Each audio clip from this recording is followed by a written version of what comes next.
So yan po, welcome to my vlog. Yan, pag-usapan po natin ang nakakabilib na invention ng Pinoy. So yan po, magandang araw po. Sa araw pong ito ay may papakita po ako sa inyo na bagong invention ng Pinoy. So yan, ito po ay para po siyang compressor. So ito po ay galing po sa ref or aircon. Ito naman po ay nabili po ito sa junk shop. At ito pong gauge niya ay nabili po ito sa TikTok. At ito pong automatic timer po niya ay sa TikTok din po siya nabili. So yan po, napakatahimik po itong gamitin. Ito po ay pwede po siyang gamitin sa pampintura. So yan, isasaksak po natin. Ito po yung kanyang saksakan. Ayan, dito po siya, yan. So yan, isasaksak po natin siya dito. Ayan. Yan po ay umaandar na pero wala po tayong maririnig na kahit anong ingay. So yan po, nakakabilib po talaga ang invention ng Pinoy na ito.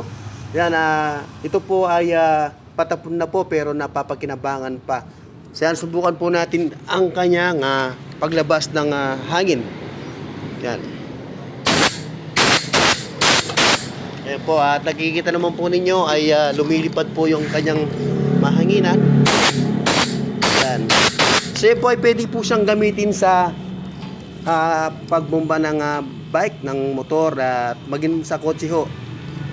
Wow, galing talaga ng Pinoy. So wala na akong masabi sa Pinoy. Saludo ako sa Pinoy.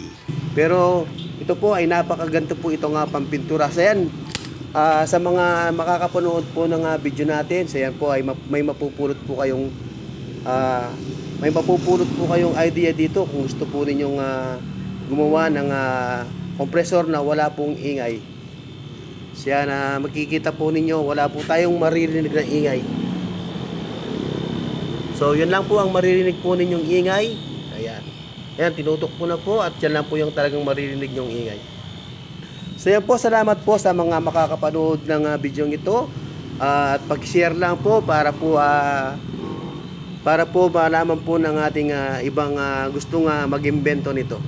So yan, ulit po, ito po ay galing sa junk shop at ito po ay galing sa junk shop din at ito po ay galing sa TikTok. Yan, itong dalawang po ito pong pinaka-gauge niya at saka itong automatic timer niya. So ito po ay galing po sa rep na hindi na po umaandar. Yan. So yun na po, salamat po sa pagpapalo ninyo at salamat din po sa pag-share ninyo. So yan po, salamat po.